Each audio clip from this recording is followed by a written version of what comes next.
ஒரு குட்டி கதை. கல்யாணமான புதுசுல மாப்பிள்ளை மாமியார் வீட்டுக்கு போயிருக்காரு.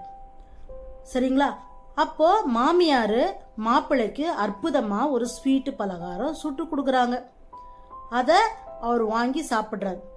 சாப்பிட்டுட்டு அத்தை இது என்ன பலகாரம் அப்படின்னு கேட்குறாரு.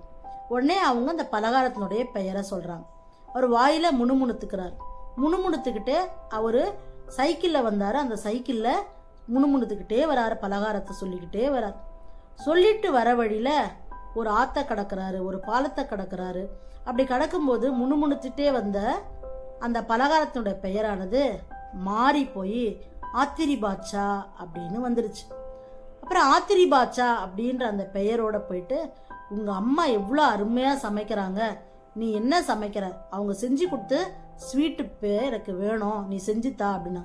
எங்கள் அம்மா செய்கிற எல்லாமே எனக்கு தெரியும், சொல்லுங்க பேரை அப்படின்னு சொன்னவுடனே ஆத்திரி பாட்சா அப்படின்னு சொல்கிறார். உடனே அந்த பொண்ணு வந்து ஆத்திரி பாட்சாவா, அப்படி ஒன்று எனக்கு தெரியாதே அப்படின்னு சொல்லிட்டு மனசுக்குள்ள நினச்சிக்கிட்டு சரி அவங்க அம்மா செய்யக்கூடிய ஸ்வீட்டெல்லாம் செஞ்சு பாரா. இப்போ ஒவ்வொரு நாளும் ஒரு ஸ்வீட்டை செஞ்சு தரும்போது, நான் ஆத்திரி பாட்சா செய்ய சொன்னால் நீ எதையோ செஞ்சு தர, எண்ணெயில் போடுற அதில் போடுற அப்படின்னு சொல்லிட்டு பயங்கரமாக திட்டார். அவளுக்கா ரொம்ப கஷ்டமாக இருக்குது, துக்கம் தொண்டையை அடைக்குது. ஒரு நாள் என்ன பண்ணுறா, சரி வித்தியாசமாக ஏதாச்சும் பண்ணலாம் அப்படின்னு சொல்லிட்டு இன்னொரு ஸ்வீட்டையும் பண்ணி கொடுக்குறா. பயங்கர கோபமாயிடுச்சு அவருக்கு. நான் ஆத்திரி பாட்சா கேட்டால் நீ என்னென்னமோ பலகாரத்தை செஞ்சு தரேன்னு சொல்லிட்டு பயங்கரமாக போட்டு அவளை அடிச்சிடுறார். அடித்தவொடனே சத்தம் கேட்டு அக்கம் பக்கத்துலலாம் ஓடி வரான். ஓடி வந்து, என்னப்பா புதுசாக கல்யாணமான பொண்ணை இப்படி வந்து கொழுக்கட்டையை அடித்து வீங்க வச்சுட்டியே அப்படின்னு சொன்னாங்க. நான் செய்ய சொன்னது கொழுக்கட்டை தான், அதை விட்டுட்டு இவ என்னென்னமோ பலகாரம் செஞ்சு தரா அப்படின்னோடனே இந்த பொண்ணு சொல்கிறா, அவர் என்கிட்ட ஆத்திரி பாட்சான்னு சொன்னா நான் ஆத்திரி பாட்சா தானே செய்ய முடியும், கொழுக்கட்டைன்னு சொன்னால் கொழுக்கட்டை செஞ்சு கொடுத்துருப்பாரு அப்படின்னு சொல்கிறான்.